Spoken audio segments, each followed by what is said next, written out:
everybody, I'm Bree the Plant Lady, and today I am starting to do early setup for the fall open garden, which is this Saturday, September 20th from noon to 4 p.m. I've been telling you that I've got a native plant sale in the works, and today I went up to Rougemont, North Carolina to my favorite growers, Hoffman Nursery, and I picked up an actual Prius load of awesome perennials and grasses. I've got the full list on my website, link in description, so I hope you'll plan to check that out. And if you have your heart set on anything, plan to arrive earlier in the day, like right at noon, because I only bought one tray of each. But I really think you're gonna be impressed with how many plants I can actually fit into what people think is a really small car. However, the Prius is the most amazing of all the transformer vehicles.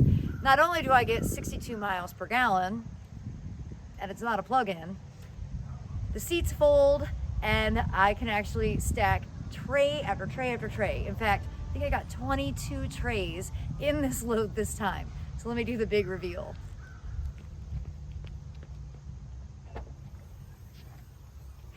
Ta-da! And the plants look amazing. And I absolutely love this size. This is perfect for going straight into your garden. It establishes really quickly, and you don't have to worry about irrigating it excessively because they have such good root systems. Now, what you will want to do is tease these roots apart when you're planting them, but you don't need to pot them up. You can just plant them directly into your gardens. So, I'm gonna go ahead and get all of these set up, and then I'll give you an up-close view of everything that we'll have for sale this Saturday.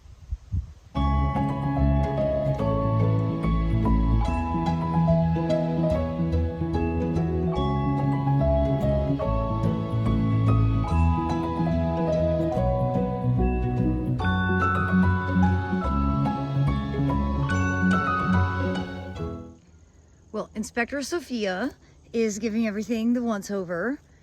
And it's so funny, Hoffman Nursery has the most wonderful orange cat named Max, and he came running to me like he's my soulmate.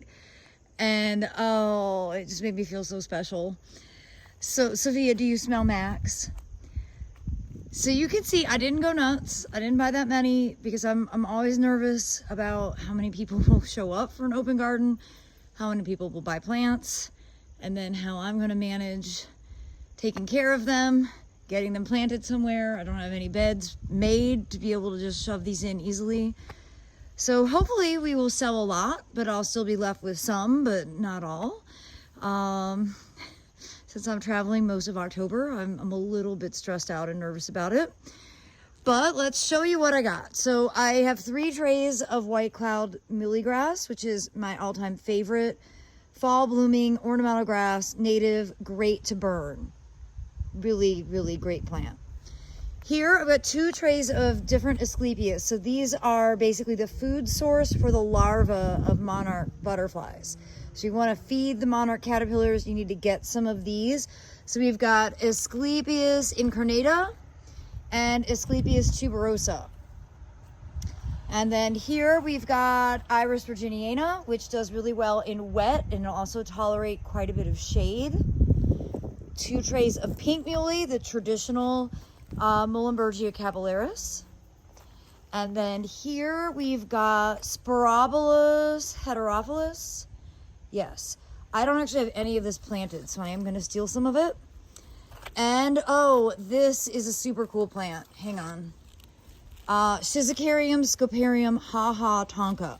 So this is the little blue stem, but it's furry. Do you see? It has like furry leaves, and it gets a really good size, and it also can be burned.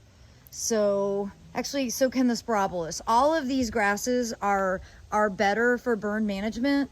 And now that you have to light your whole bed on fire, you can just literally burn the individual grasses, which is how Aiden and I manage ours.